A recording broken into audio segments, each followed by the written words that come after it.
எப்படி வந்து அரசியலுக்கு வந்தார்கள் திமுக அப்படின்னு கேட்டால், வான்கோழிங்கிற ஒரு கதை, வாழ முடியாதவர்கள்னு ஒரு கதை, ரெண்டு ஆபாசம். அது ரெண்டையும் வந்து கதையோட கருவை சொல்லணும்னா ஸ்பெக்ட்ரம் பக்கத்தில் நீங்கள் ஏன்னு ஒரு மாடல் போட்டுக்கணும். அடல் சொன்னீங்க. அதாவது தமிழ்நாட்டில் இப்போ என்ன பிரச்சனைனால், ஏதாவது ஒரு சம்பவம், குற்ற சம்பவம் நடந்தால் உடனடியாக விரைந்து காவல்துறையும் அரசு வந்து நடவடிக்கை எடுக்குது. யார் மேலே? பாதிக்கப்பட்டவங்க மேலே. கொள்கைன்னு ஒன்று இல்லைன்னா பரவாயில்ல, கொள்ளையடிப்பதே கொள்கை என்று வைத்து கொண்டால் அதுக்கப்புறம் நாடு என்ன நிலைமைக்கு ஆகுன்றது தான் இன்னைக்கு தமிழ்நாடு வந்து பார்த்துக்கிட்டு இருக்கு. ஒரு முக்கியமான ஒரு எம்பியுடைய ஒரு ஆஸ்பத்திரியில் கூட பார்த்தீங்கன்னா மார்ச்சுரியில் பிணவரையில் வச்சு 19 கோடி ரூபாயோ என்னமோ மூட்டையில் வச்சுருந்தாங்க, என்ன எடுத்தாங்க வந்து வருமான வரித்துறையோ இடியோ வந்து எடுத்தாங்கன்னு செய்தி வந்தது. ஒரு எம்பி அவர் 980 கோடி வந்து இது கட்டுறாரு. அந்த கள்ளக்குறிச்சியில் அந்த கண்ணுக்குட்டின்னு ஒருத்தர் வந்து 17 முறை என்னமோ அவர் இதுவரை சிறை சென்றிருக்கிறார்.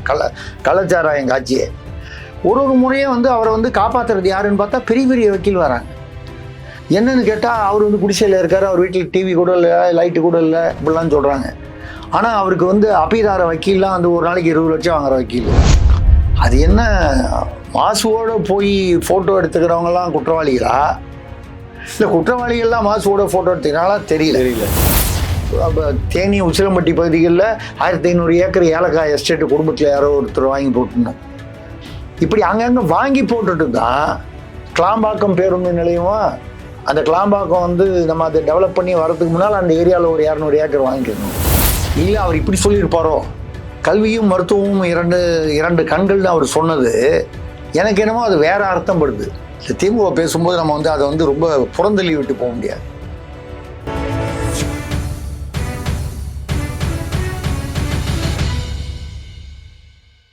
நேயர்களுக்கு வணக்கம். பல்வேறு ஆளுமைகளுடன் நாம் நேர்காணல் எடுத்துக்கொண்டு வருகிறோம். அந்த வகையில் நம்முடன் அதை பற்றி விவாதிக்க மூத்த பத்திரிகையாளர் திரிசக்தி சுந்தரராமன் ஐயா அவர்கள் உடன் இருக்கிறார். அவரிடம் பல்வேறு கேள்விகள் கேட்க இருக்கிறோம். வாருங்கள் கேட்கலாம். வணக்கம் சார். வணக்கம் ஆனந்த் சார், சொல்லுங்க சார். இப்போ அதிமுக பாஜக கூட்டணியில புதிய கட்சிகள் அப்படின்னு நிறைய கட்சிகள் இணைந்துட்டு இருக்காங்க. அது வந்து ரொம்ப பலம் வாய்ந்துட்டு வருது அப்படின்ட்டு இன்னைக்கு பத்திரிகைகள்ல அந்த செய்திகளை நம்ம பார்க்குறோம். எங்களுடைய கூட்டணி என்பது ஒரு எக்கு கோட்டை, அதை யாராலும் தகர்க்க முடியாது அப்படின்ட்டு முதலமைச்சர் மு.க. ஸ்டாலின் அவர்கள் வந்து திமுக கூட்டணியை சொல்லிட்டு இருந்தாரு. ஆனா இப்போ பாத்தீங்க அப்படின்னா திமுக கூட்டணி, காங்கிரஸ் வந்து திமுக கூட்டணியிலேருந்து வெளிவர்ற வாய்ப்பு இருக்கு அப்படின்னு சொல்லப்படுது. ஏற்கனவே சீட் அதிகமா வேணும் அப்படின்ட்டு விசிகா கேட்டுட்டு இருக்காங்க. நிறைய உட்கட்சி பூசல்கள் அங்கேயுமே இருக்கு. இதை எப்படி நம்ம பார்க்கணும்? எந்த கொம்பனும் எங்கள் ஆட்சியை அசைக்க முடியாது. இதெல்லாம் வந்து வழக்கமான பஞ்ச் டைலாக் அரசியலில் பொதுவாக சொல்றது. இதில் வந்து நான் வந்து குறை கூறியோ குற்றம் சாட்டியோ சொல்லலை. இது எல்லா அரசியல்வாதியும் அந்தந்த தருணங்களில் பேசக்கூடிய ஒரு மக்களுக்கு நம்பிக்கை, வாக்காளர்களுக்கு நம்பிக்கை தரக்கூடிய ஒரு, தன்னுடைய கட்சிக்காரர்கள் தொண்டர்களுக்கு ஒரு நம்பிக்கை தரக்கூடிய ஒரு வழக்கமான வசனம். உச்சி மீது வான் இடிந்து விழுகின்ற போதினும் அச்சமில்லை அச்சமில்லை அச்சம் என்பதில்லே அப்படின்னு பாடிக்கிட்டே இருட்டில் வந்து சைக்கிளில் மேய்ச்சிட்டு போவான். பின்னால் ஏதோ சத்தம் கேட்குதேன்னு அவனுக்கு பயமாக இருக்கும், பேயோ பிசாசோ வருதோன்னு. நம்ம வந்து யார் வந்து உச்சஸ்தாயில வந்து அச்சமில்லை அச்சமில்லைன்னு பாடுறானோ அப்போ அவங்களுக்கு தான் பயம் அதிகமாக இருக்குன்னு அர்த்தம். நான் சொல்றது விளங்குதுன்னு நினைக்கிறேன். கண்டிப்பா.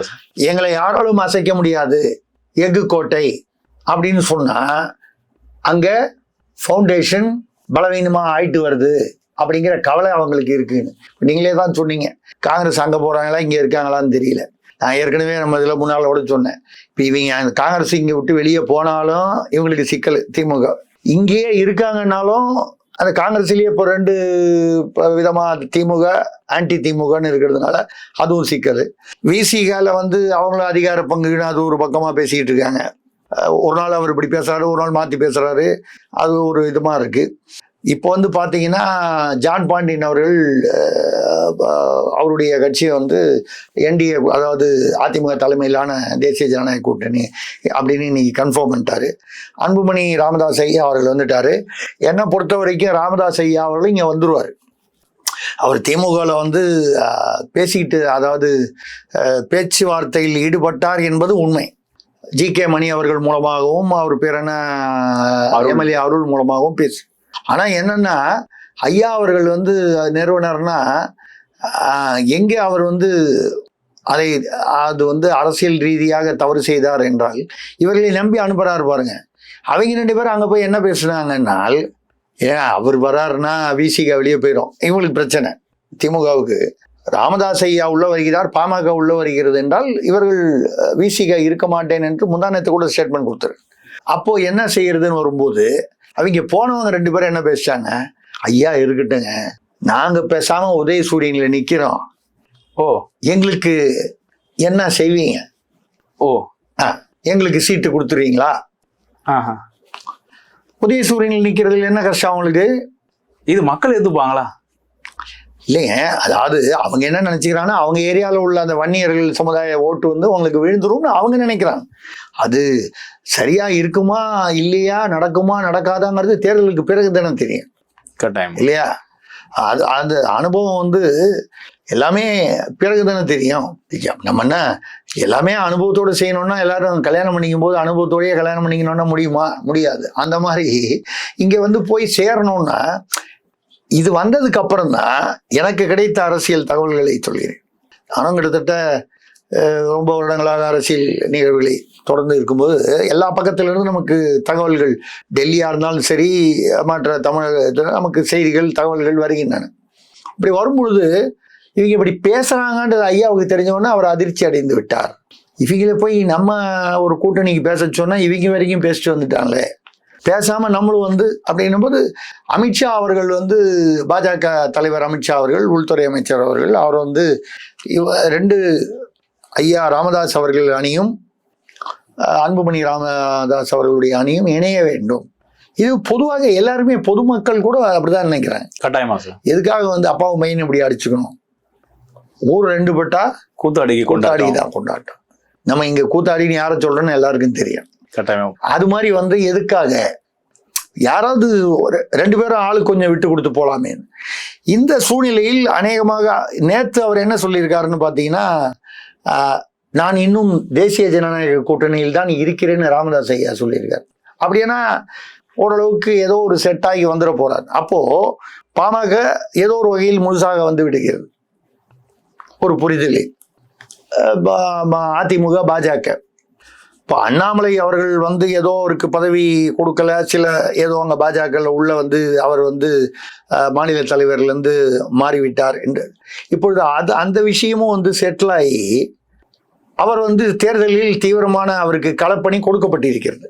கட்டாயமா அண்ணாமலை நயினார் நாகேந்திரனுடன் இணைந்து அவர் செயல்படுவதற்கான அதற்கான அடையாளங்கள் எல்லாம் தெரிய ஆரம்பித்து விட்டது. நம்ம பார்க்குறோம். இப்போ கூட மகாராஷ்டிராவை பற்றி அவர் வந்து பேச போய் அவங்க சும்மா அங்கே இந்த தாக்கரே சகோதரர்கள் வந்து அவர் நல்லா தான் சொன்னார், மும்பை வந்து ஒரு சர்வதேச நகரம், அதை ஒரு மகாராஷ்டிராவுடைய தலைநகரமாக சொல்லக்கூடாது, சர்வதேச நகரம். ஆமா ஐயா, நீ மனுஷனே இல்லை கடவுள்னு உங்களை சொல்றோன்னு வைங்க, என்ன மனுஷன் இல்லைன்னு சொல்லிட்டாரு அப்படின்னு சொல்லி நீங்க என் பேர்ல கேஸ் போடுவேன்னு சொன்னா அது என்ன? அது உயர்ந்த ஒப்பீடு தானே. உயர்ந்த ஒப்பீடு, ஒரு புகழுரை, அதை நினைத்து திருப்திப்படலாம், வேணா அப்படி சொல்லலாம். அப்படி கூட பார்த்தீங்கன்னா அங்கே மராட்டியர்கள் மட்டும்தான் மும்பையுடைய அந்த வெற்றிக்கு சர்வதேச அளவில் ஒரு வர்த்தக நகரமாக இருப்பதற்கு காரணம் என்று சொல்ல முடியாது. குஜராத்தியர்கள் கட்சி அந்த சேர்ந்தவர்கள் இருக்கிறார்கள். தமிழர்கள் மும்பையில் தமிழர்கள் ஒரு பெரும்பகுதி வந்து தமிழர்கள், தாராவியை சுற்றி பல சியான், கோழிவாடா, வரிசையா, மாத்துங்கெல்லாம் பார்த்தீங்கன்னா தமிழர்கள். இப்படி பலதரப்பட்ட மக்களுடைய ஒரு கலப்படமான ஒரு மிக காஸ்மோபாலிட்டன் சிட்டி. அது மாதிரி இப்போ வந்து அப்போ அண்ணாமலைக்கு என்று ஒரு ஒரு ஒரு ரசிகர்கள், ஒரு அவருக்கான தொண்டர்கள் இப்போ இணைந்து செயல்படும் பொழுது இது வலிமையான கூட்டணி. இல்லை ஜான் பாண்டியன், பாமக, புதிய தமிழகம் கிருஷ்ணசாமி அவர்கள், புரட்சி பாரதம் இவங்க வருவாங்க. இந்த அளவுக்கு வந்த இதுதான். இதுல என்ன, விஜய் வந்து என்ன முடிவெடுக்க போகிறார் அப்படிங்கிறதுதான். காங்கிரஸோடு போவாரா, இல்லை காங்கிரஸோடு போவது வந்து அவ்வளவு பெருசாக வந்து, ஏன்னா காங்கிரஸுக்கு ஒரு 4% வாக்கு இருக்கு. 4%ங்கிறது அவருக்கு அப்படியே 4% வருமா அப்படின்னு தெரியாது.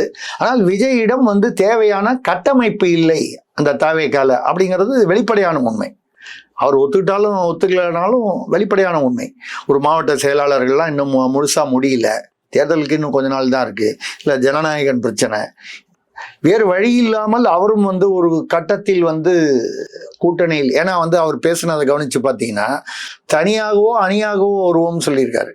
தனியாகத்தான் வருவேன். இப்போ சீமான் வந்து நான் தனியாகத்தான் நிற்பேன், ஜெயிச்சாலும் தோத்தாலும் பரவாயில்ல, தனியாகத்தான் நிற்பேன் அப்படின்னு ஒரு, அது சரியோ தவறோ ஒரு ஒரு ஸ்டாண்ட்ல இருக்காரு. இவர் அப்படி இல்லை, தனியாகவோ அணியாகவோன்னு சொல்றாரு. அப்ப இன்னும் கூட்டணிக்கு அது காங்கிரஸா இல்லை பாஜகவா? பாஜகன்னா அதிமுக தலைமையிலான தமிழ்நாட்டுக்குள்ள பாஜக, இது தெரியல. இப்படி ஒரு சூழ்நிலை இருக்கும்போது எது வலுவான கூட்டணி என்றால், தாவேகாவும் காங்கிரஸும் சேர்ந்தது என்றாலும் அப்ப திமுக பலவீனப்படுகிறது, திமுக கூட்டணி பலவீனப்படுகிறது. ஏன்னா அதாவது சிறுபான்மையினர் ஓட்டு வந்து கணிசமாக வந்து அங்க போகலாம், காங்கிரஸ்னாலையும் போகலாம், விஜய்னாலையும் போகலாம்.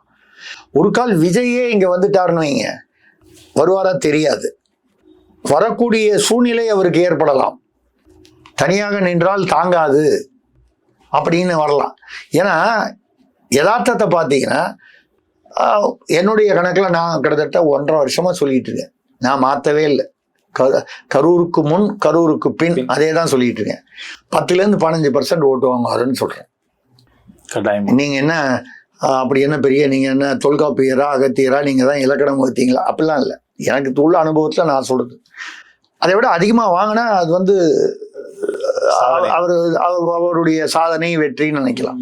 ஆனால் யதார்த்தத்தை பார்த்தீங்கன்னா 20% ஓட்டு வாங்கினா கூட அது சீட்டா கன்வெர்ட் ஆகாது.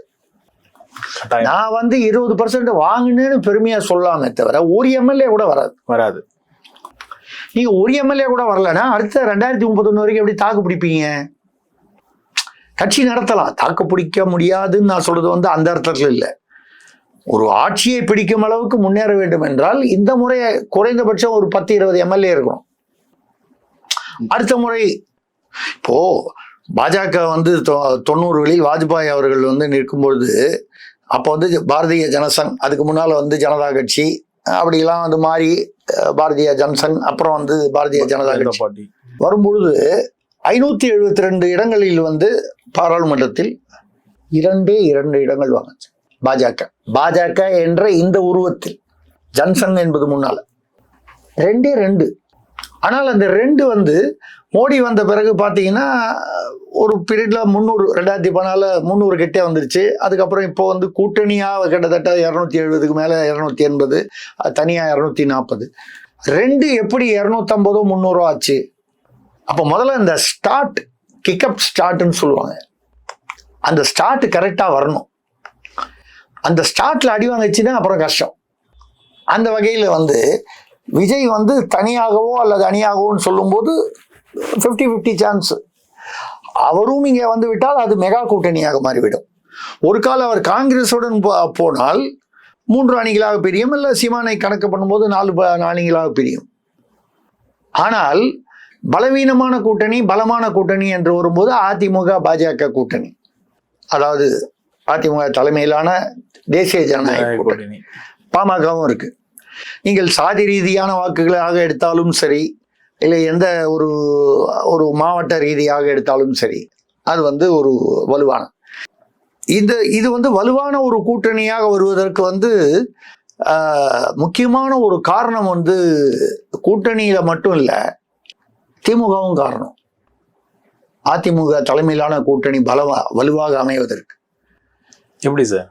இந்த 5 வருஷத்துல நான் இவங்க பண்ணியிருக்கிற ஆட்சியோட லட்சணம் மக்களிடையே எவ்வளவு பெரிய அதிருப்தியை ஏற்படுத்தி இருக்கிறது. ரொம்ப பெரிய அளவுல மக்களுக்கு அதிருப்தி இருக்கு. சின்ன உதாரணம் சொல்றேங்க, உணவுத்துறையில நீங்க வந்து ஹோட்டல் வைக்கணும்னா உணவு ஃபுட்டு லைசன்ஸ் வாங்கணும். இந்த ஆட்சியில சைக்கிள்ல இடியாப்பம் வச்சு விற்கிறான் பாருங்க, அவன் உணவுத்துறையில உரிமை வாங்கணும்னு சொல்றாங்க. சைக்கிள்ல பின்னால இடியாப்பம் வச்சுட்டு விற்கிறான் பாருங்க, அவன் எங்கெங்க போய் டெஸ்டிங் பண்ணி, லேப்ல போய் டெஸ்டிங் பண்ணி அதாவது ஒரு பாமர மக்கள் பாதிக்கப்படுவாங்கிற எண்ணம் வந்து இந்த அரசுக்கு இருக்கா? இல்லை. சரி, இந்த மாதிரி வந்து அவங்களுக்கு ஆசிரியர்கள் போராட்டம், தூய்மை பணியாளர்கள் போராட்டம். சும்மா வந்து சேகர்பாபு வச்சு எல்லாம் தூய்மை பணியாளர்களோட கையெழுத்து போட்டான்னு சொல்லுவாங்க. இப்படிதான் அந்த ஓல்டு பென்ஷன் ஸ்கீமுக்கு பதிலாக நாங்கள் டேப்ஸ்னு ஒன்று கொண்டு வருவோம்னு அவன் பாக்கெட்டில் இருக்கிற பணத்தை எடுத்து அவங்ககிட்டயே வந்து ரிட்டையர் ஆகும்போது அவன் 30 வருஷம் சர்வீஸுக்கு அப்புறம் அவனுக்கு திருப்பி கொடுத்துட்டு இது அவன் பாக்கெட்லேயே வச்சிருக்கான். அவன் கொண்டு போய் பேங்க்ல போடுறான், மியூச்சுவல் ஃபண்ட்ல போடுறான். இதுக்கு நீங்க எதுக்கு? கவுண்டமணி செந்தில் வாழைப்பழம் மாதிரி அந்த இன்னொரு வாழைப்பழம் மாதிரி அவன் பணத்தை எடுக்கிறீங்கயா, கொடுக்குறீங்க. நீங்க போட வேண்டிய பணம் என்னாச்சு? அதான் இதுதான் சொல்லிட்டு இருக்கேன். கள்ளச்சாராயம் காட்சி 68 பேர் செத்து போயிட்டான். அங்க 2 திமுக எம்எல்ஏக்கள் வந்து அவர்கள் வந்து பத்திரிகையில் செய்திகளே வந்தது, அவர்களுடைய ஆதரவில் தான் அது நடந்தது. ஆனா அவர்கள் மீது வழக்கும் இல்லை, கைதும் இல்லை, ஒன்றும் இல்லை, எதுவும் இல்லை. இப்படி குற்றங்கள் வந்து இப்ப நேற்று பார்த்தீங்கன்னா கீழ்ப்பாக்கம் மருத்துவமனைக்குள் பூந்து ஒரு ரவுடியா, அவர் ஏற்கனவே ஏதோ கொலை கேஸில் இருக்காரு, அவர் வீட்லேயோ அவங்க குடும்பத்தில் யாரோ இருக்கிறாங்க, அவங்களுக்கு வேண்டியவங்க ஐசியூவில் படுத்திருக்காங்க. அவர் தண்ணி அடிச்சுட்டு வெளியில் படுத்து அந்த ஐசியூக்கு வெளியே விடிகாலையில் 3:30 மணிக்கு கீழ்ப்பாக்கம் அரசு மருத்துவமனையில் 6 பேர் புகுந்து வெட்டி கொண்டுட்டு போயிட்டாங்க. அவர் ரவுடின்றதுனால அது கொலை தான், யாரை கொலை பண்ணாலும். என்ன கேள்வின்னா, அரசு மருத்துவமனையில் சிசிடிவி என்பது எப்படி இல்லாமல் போச்சு? விடிகாலை 3:30 மணிக்கு ஏங்க சாதாரண அரசு ஆஸ்பத்திரியில் நீங்கள் ஒரு 7 மணிக்கு மேலே போனாலே உள்ள விட மாட்டாங்க. அதுவும் ஐசியூவில் போயிடணும்னா கண்டிப்பாக உள்ள விட மாட்டாங்க. ஒரு 5-6 பேர் விடிகாலையில் 3:30 மணிக்கு உள்ள போறான்னா என்ன பாதுகாப்பு இருக்கு? பொதுமக்களுக்கு இப்ப பாதுகாப்பே இல்லைன்ற நிலைமை. பாதுகாப்பே பெண்களுக்கு இல்லை, பாலியல் ரீதியாகவும் இல்லை, வந்து முதியவர்களுக்கு வந்து கொள்ளை, அதாவது பணத்துக்காக நகைக்காக கொள்ளையடிப்பது, இப்படி எல்லா பக்கமும் இருக்கு. இதுல வந்து நமக்கு வந்து ரொம்ப ஒரு வருத்தப்பட வேண்டிய, கோபப்பட வேண்டிய விஷயம் என்னன்னா, பல இடங்கள்ல குற்றம் செய்பவர்கள் திமுக நிர்வாகிகளாகவே இருக்கிறார்கள். ஞானசேகரன் எடுத்துங்க, நிச்சயமா சார். இப்ப காலைன்னு ஒன்று சொன்னேன், இது மாதிரி நிறைய பேர் நீங்க எடுத்து பார்த்தீங்கன்னா ஒரு 20 உதாரணங்கள் கொடுக்கலாம் மினிமம், ஒரு லிஸ்ட் போட்டு. இப்படி அதுல வேற என்னன்னு காட்டி ஞானசேகரனோட பார்த்தீங்கன்னா அண்ணன் மா சுப்பிரமணியம் அவர்கள், மாண்புமிகு சுப்பிரமணியம் அவர்கள் அமைச்சர் வந்து அவங்க வீட்டிலலாம் போய் சாப்பிட்டாரு. வந்தது யார் அந்த சார்னு சொல்லி ஒரு பெரிய வந்தது. அப்புறம் சாரே ஒருத்தரும் இல்லைன்னு சொல்லிட்டாங்க. சாரே இல்லாமல் ஒரு ஃப்ளைட் மோட்ல பேசினாங்கன்னு இந்த வரைக்கும் சொல்லிட்டு இருக்காங்க. சரி, அந்த காலத்திலேருந்து கதை கற்பனை தானே. திமுகவுடைய அடித்தளமே அந்த சினிமா, கதை, கற்பனை இதுதானே. நிச்சயமா சார். எப்படி வந்து அரசியலுக்கு வந்தார்கள் திமுக அப்படின்னு கேட்டா, வான்கோழிங்கிற ஒரு கதை, வாழ முடியாதவர்கள்னு ஒரு கதை, 2 ஆபாசம். அது 2ஐயும் வந்து கதையோட கருவை சொல்லணும்னா ஸ்பெக்ட்ரம் பக்கத்துல நீங்க ஏன்னு ஒரு மாடல் போட்டுக்கணும், அடல் சொன்னீங்க. அப்படி அந்த வகையில் வந்ததுனாலும் என்னவோ அதே வழியில் தான் இப்போ கூட பார்த்தீங்கன்னா ஒரு 15 வயசு பையன் கற்பழிக்கிறான், போறான், வெட்டுறான். அந்த தைரியம் எப்படி வருதுன்னா, போதை வந்து கஞ்சா பழக்கங்கள் எங்கேயும் இருக்கு. இந்த ஆட்சிக்கு வந்ததுக்கு சாதாரணமாக வந்து மதுக்கடைகள் இருந்திருக்கு, முன்னாலேயும் இருந்திருக்கு. ஆனால் அது FL1 FL2ன்னு அங்கங்கே ஒரு டாஸ்மாக்கு பக்கத்திலேயே வந்து இல்லீகலாக பல இடங்கள்ல வந்து அந்த சரக்கு விற்கிறது, இதெல்லாம் இவங்க வந்த அப்புறம் அதிகரிச்சிருக்கு. ஆனா அப்ப என்ன சொன்னாங்க, வந்தவண்ண மதுக்கடையை முதல்ல மூடுவோம், இளம் விதவைகள் வந்து விட்டார்கள். இப்ப இளம் விதவைகள்லாம் எங்க ஆந்திரா போயிட்டாங்களா? என்ன ஆயிடுச்சு? கஞ்சா பள்ளிக்கூடத்துல, கல்லூரியில, ஆஸ்பத்திரிலாம் ஸ்டான்லி ஹாஸ்பிட்டல் பின்னால பாத்தீங்கன்னா கஞ்சா செடி வளர்ந்துருக்கு. ஆனா சுகாதாரத்துறை அமைச்சர் மா சுப்பிரமணியம் அவர்கள் தமிழ்நாட்டுல 0% கஞ்சா இல்ல அப்படின்னு சொன்னார்ல. அவர் சொன்ன மறுநாளே பாத்தீங்கன்னா முதல்வர் அவர்கள் 1 லட்சம் போதை மாத்திரையை வந்து கைப்பற்றி இருக்கோம் போன வாரம்னு சொல்றாரு. இப்ப யாராவது ஒருத்தர் தானே உண்மையை சொல்லணும். நிச்சயமா. இப்போ முதல்வர் உண்மையை சொல்றாருன்னு சொன்னா மாசு சொன்னது போய், மாசு உண்மையை சொல்றாருன்னா முதல்வர் சொல்றது போய். நம்ம யாரையும் வந்து விமர்சனம் பண்றதுன்றதுக்காக சொல்லல. ஏதாவது ஒண்ணுதானே உண்மையா இருக்க முடியும். 0 போதை பொருள் அப்படின்னு சொன்னா அப்புறம் கேட்டதுக்கு மாசு என்ன சொல்லிட்டாரு, இங்க நான் 0ன்னு சொன்னது இங்க உற்பத்தி இல்லை. அப்போ உற்பத்தி இல்லைனாலும் வெளியில கொண்டு வந்து வைக்கலாம். நடமாட்டம் அதுதான், அதுக்கு தானே காவல்துறை இருக்கு. அவன் அப்படித்தான் என் வெளியாண்டு கொண்டு வந்து விற்பான் ஊர் ஊரா. அதை தடுக்கிறதுக்கு தானே காவல்துறை, அதுதானே அரசு. நீங்க ஆக இப்படிப்பட்ட அதுல இப்ப கூட பாத்தீங்கன்னா கண்ணகி நகர்ல வந்து ஒரு பெண் கஞ்சா வியாபாரி சிக்கினார், கைது. அந்த கள்ளக்குறிச்சியில அந்த கண்ணுக்குட்டின்னு ஒருத்தர் வந்து 17 முறை என்னமோ அவர் இதுவரை சிறை சென்றிருக்கிறார். கள்ளச்சாராயம் காட்சியை ஒரு முறையும் வந்து அவரை வந்து காப்பாத்துறது யாருன்னு பார்த்தா பெரிய பெரிய வக்கீல் வராங்க அவர் பிணையில் எடுக்கிறதுக்கு. என்னன்னு கேட்டா அவர் வந்து குடிசையில இருக்காரு, அவர் வீட்டில் டிவி கூட இல்லை, லைட்டு கூட இல்லை, இப்படிலாம் சொல்றாங்க. ஆனா அவருக்கு வந்து அபீதார வக்கீல்லாம் வந்து ஒரு நாளைக்கு 20 லட்சம் வாங்குற வக்கீல். எப்படி எப்படி இருக்க முடியும்? கட்டாயமா. அப்போ பின்னணி இருக்கு. பின்னணியில ஒரு யாரோ பெரிய மனிதர்கள், வேற யார் அரசியல்வாதி, யாரு, எந்த ஆட்சி நடக்குது அப்படி பார்க்கும்போது இப்போ கண்ணகி நகர்ல வந்து இந்த கைதான கஞ்சா வியாபாரி, பெண் வியாபாரி 17வது முறை கைதாகிறாராம். 17 வழக்குகள் இருக்கணும். அவர்கள் என்னன்னு பார்த்தா மாசு அவர்களுடன் வந்து புகைப்படம். அது என்ன மாசுவோட போய் போட்டோ எடுத்துக்கிறவங்க எல்லாம் குற்றவாளிகளா இல்ல குற்றவாளிகள்லாம் மாசுவோட போட்டோ எடுத்துக்கிறாங்களா தெரியல. எனக்கு மாசு அவர்களும் நண்பர் தான், அவரோட பல விழாக்கள் நாங்கள் ஒரே மேடையில் இருந்திருக்கிறேன், நூல் வெளியீட்டு விழாக்கள் அது மாதிரி. எதுக்காக சொல்றேன்னா அப்படி ஒன்றும் திமுகவை சேர்ந்த அமைச்சர்கள்லாம் வந்து யார் குற்றவாளி, யார் வந்து தப்பு செய்கிறவன் செய்யாதவன் அப்படின்னு தெரியாத அளவுக்கு வெள்ளந்தியா இருக்கா மாதிரி நமக்கு தெரியல நம்முடைய அரசியல் அனுபவத்துல. அப்போ இந்த மக்களுடைய அதிருப்தி வந்து மிக அதிகமாக இருக்கிறது. இந்து கோயில்கள்லாம் வந்து பல கோயில்கள், நெல்லை தியாகராஜ விநாயகர் கோயில், திருப்பூர்ல குமரன் குன்று, ராக்கியப்பட்டி, இந்த மாதிரி கோயில்கள்லாம் ஹைகோர்ட் ஆர்டர் வந்து சின்ன ராத்திரி 9 மணிக்கு ஆர்டர் வந்துச்சுன்னா விடிகாலையில் 2 மணிக்குள்ளே இடிச்சிருங்க. ஹைகோர்ட் ஆர்டர் நிறைவேற்றணும், நியாயம். தீபத்தூண் வரும்போது மட்டும் அது பண்ணலையே திருப்பரங்குன்றத்துல. அப்ப இரட்டை நிலைப்பாடு இருக்கு. ஆமா, மேலப்பாளையத்துல நம்ம மத ரீதியான ஒரு ஒரு ஒப்பீடை வந்து செய்து நம்ம வந்து அப்படி மத கலவரத்தை உண்டு செய்வது நமது எண்ணம் இல்லை. ஆனால் மதசார்பற்ற என்றால் உண்மையான மதசார்பற்று இருக்க வேண்டும். மேலப்பாளையம் அமீன்புரத்துல வந்து ஹைகோர்ட் உத்தரவு மீறி இவ்வளவு வருஷமா வந்து மசூதி இடிக்கப்படவில்லை, ஹைகோர்ட் உத்தரவு இருக்கு. இங்க குரோம்பேட்டையில ஒரு சுவிசேஷ சபைன்னு 4 மாடி கட்டடம், ஹைகோர்ட் உத்தரவு, இடிச்சா சட்ட ஒழுங்கு வந்துடும். இங்க திருப்பரங்குன்றத்துல மேல 10 பேர் போய் 5 பேர் போய் தீபத்தூண்ல ஏத்தினா சட்ட ஒழுங்கு வரும். இங்கே வந்து 50 பேர் சேர்ந்தா நடுராத்திரில இந்து கோயில்கள் நீங்கள் இடிக்கக்கூடாது என்று சொல்ல, ஆக்கிரமிப்பாக செயல்படும் எதையும் கோர்ட்டு உத்தரவு இருந்தால் நியாயமாக அது எந்த மதமாக இருந்தாலும் சரி செய்வது சரின்று. ஆனா நீங்க சென்னை நுங்கம்பாக்கத்துல ஒரு சிவன் கோயில் இடத்துல வந்து ஒரு மசூதி கட்டி 2023 உச்ச நீதிமன்றம் உத்தரவு போட்டுடுச்சு இடிக்கணும்னு. 2026 இது வரைக்கும் இடிக்கல.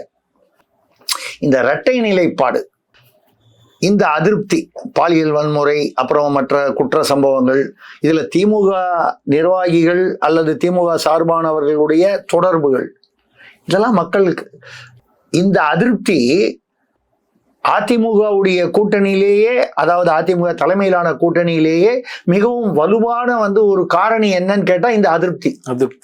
கட்டாயமாக இந்த அதிருப்திகள் வந்து நிச்சயமாக நம்ம கூட முன்னால் ஒரு தடவை பேசணும். சுசீந்திரம் கோயிலில் போய் அவர் பேசினாரு, சேகர்பாபு அண்ணன் வந்து பேசின முறை, இங்க திருவொற்றியூர்ல பேசின முறை, இதெல்லாம் வந்து ஏதோ ஒரு இந்து விரோதமா வந்து செயல்படணும், சிறுபான்மையினர் வாக்குகளுக்காக இந்து விரோதம் அப்படிங்கிற மாதிரி ஒரு நிலைப்பாடு.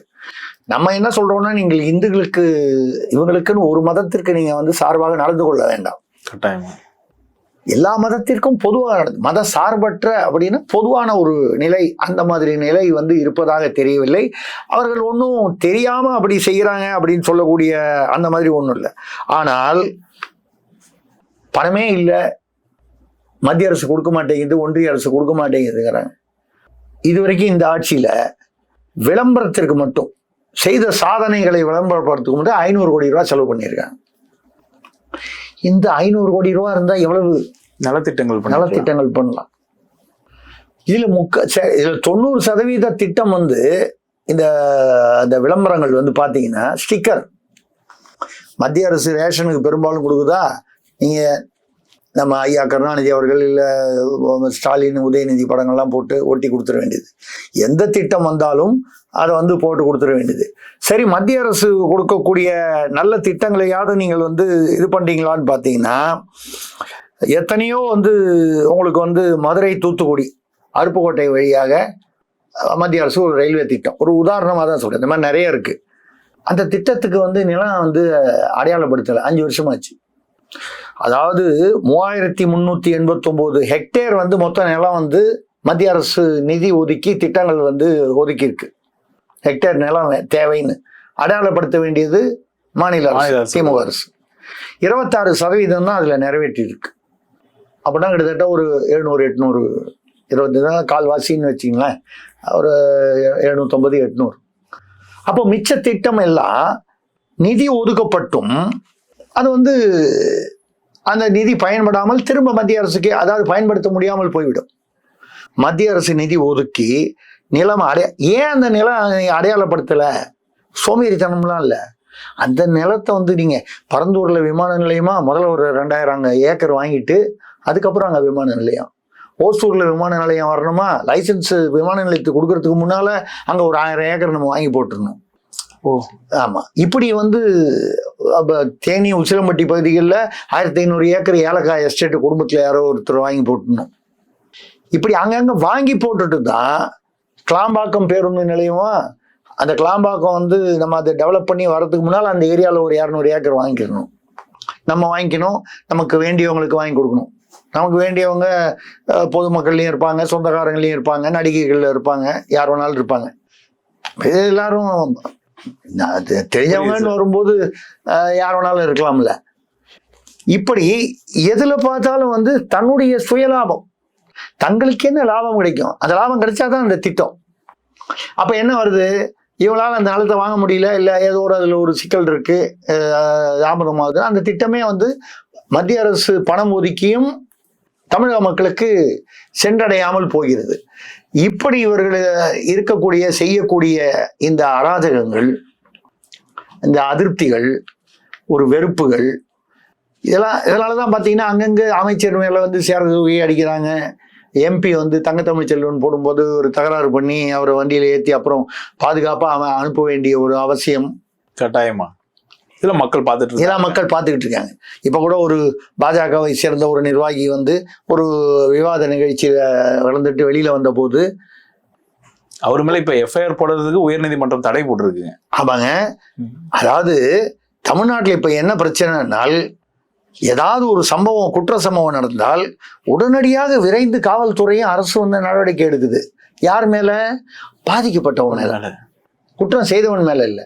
ஏன்னா குற்றம் செய்தவன் ஒன்று திமுகவா இருக்கான், இல்லை திமுக நிர்வாகி, இல்லை திமுகவோட தொடர்பு கொண்டவனாக வேண்டியவனாக இருக்கிறான். அப்ப யாரு பாதிக்கப்பட்டானோ, இந்த தாம்பரத்தில் கூட பார்த்தீங்கன்னா ஒரு பெண் வந்து ஒரு சிறுமி வந்து கற்பழிக்கப்பட்டது, பாலியல் வன்முறை. அவங்க அப்பா அம்மாவை வந்து போலீஸ் ஸ்டேஷன்ல வந்து நிர்வாணமா நிற்க வச்சு, யாரு புகார் கொடுக்க வந்தவர் பாதிக்கப்பட்ட பெண்ணுடைய பெற்றோரை வந்து அரை நிர்வாணமாவோ நிற்க வைத்து போலீஸ் விசாரிக்கிறது. போலீஸ் பக்கத்துல கால் மேல கால் போட்டு சேர்ல உட்கார்ந்து இருக்கிறது யாருன்னா குற்றம் செய்தவன். ஏன்னா அவன் வந்து ஒரு ஆளுங்கட்சி நிர்வாகிக்கு சொந்தக்காரனோ வேண்டிய ஆளோ. எப்படிங்க இது வந்து அந்த மக்களுடைய வயிற்றெரிச்சல் சும்மா விடாது. அதான் சொன்ன பாருங்க, அந்த 500 கோடி ரூபா வந்து சும்மா மக்கள் வரி பணம் தேவையில்லாமல் அதுக்கு போய் செலவு பண்ணாங்கன்னு. அந்த வகையில் பார்த்தீங்கன்னா கல்வியும் மருத்துவமும் எனது 2 கண்கள் அப்படின்னு ஐயா ஸ்டாலின் அவர்கள் முதல்வர் சொல்லியிருக்காரு. கல்வியும் தமிழ்நாட்டில் வந்து 10ஆம் கிளாஸில் தமிழ் படிக்கிறோம் 50,000 பேர் ஃபெயிலு, வாத்தியாரெலாம் 85,000 பேர் ஃபெயிலு. கல்வி எவ்வளோ மோசமாக இருக்குன்னு தெரியுது. மருத்துவம், எந்த ஒரு ஆரம்ப சுகாதார நிலையத்தில் போனாலும் டாக்டர் இல்லை, செவிலியர் மருத்துவர்லாம் வந்து போராட்டம் பண்ணிக்கிட்டு இருக்க வேண்டிய நிலையில் இருக்கான். ஆசிரியரும் வந்து நடு ரோட்டில் வந்து சம்பள பாக்கிக்காக நிற்கிறான், பணி நடந்ததுக்காக நிற்கிறான். இப்போ கல்வியும் காலி, மருத்துவமும் காலி. அப்பொழுது இது வந்து இந்த அரசாங்கத்தை நாம் வந்து குருட்டு அரசாங்கம் என்று சொல்வது நாகரிக குறைவாக இருக்கும் என்பதால் கண் பார்வையற்ற அரசாங்கம் என்று நாகரிகமாக சொல்லுவா. இல்லை அவர் இப்படி சொல்லியிருப்பாரோ, கல்வியும் மருத்துவமும் 2 கண்கள்னு அவர் சொன்னது எனக்கு என்னமோ அது வேற அர்த்தம் படுது. திமுக பேசும்போது நம்ம வந்து அதை வந்து ரொம்ப புறந்தள்ளி விட்டு போக முடியாது. கல்வியும் மருத்துவம் கண்கள்னு சொல்றது வந்து என்னன்னா, இங்க ஊர்ல வந்து சாராய ஆலை வச்சிருக்கிறவன் பூரா யாருன்னு பாத்தீங்கன்னா கல்வி தந்தைங்கிறான், இல்லைன்னா ஆஸ்பத்திரி வச்சிருக்கான். மருத்துவ தந்தை, கல்வி தந்தை, மருத்துவ தந்தை. அதாவது பணம் கொட்டு. அது ஒரு முக்கியமான ஒரு எம்பியுடைய ஒரு ஆஸ்பத்திரியில கூட பாத்தீங்கன்னா மார்ச்சுரியில பிணவரையில வச்சு 19 கோடி ரூபாயோ என்னமோ மூட்டையில வச்சிருந்தாங்க, எடுத்தாங்க வந்து வருமான வரித்துறையோ இடியோ வந்து எடுத்தாங்கன்னு செய்தி வந்தது. ஒரு எம்பி அவர் 980 கோடி வந்து இது கட்டுறாரு,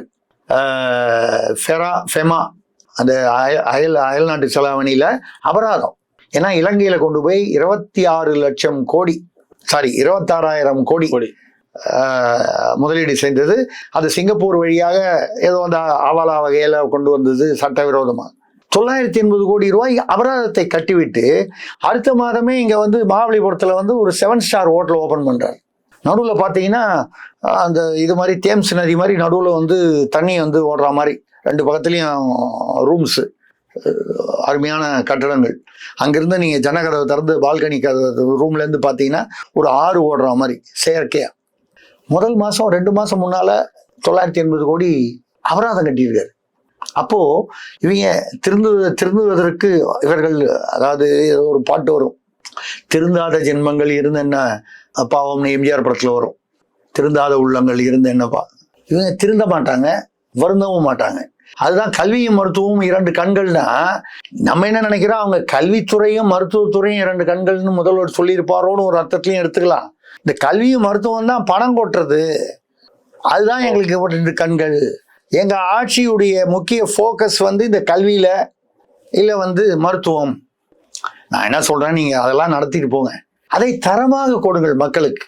மக்கள் பயனடையும் வகையில், பாமர மக்கள் பயனடையும் வகையில் செய்து விட்டு போங்கள். அப்படி செஞ்சா அவங்களை யாருமே எதுவுமே கேள்வி கேட்க போறது இல்லை.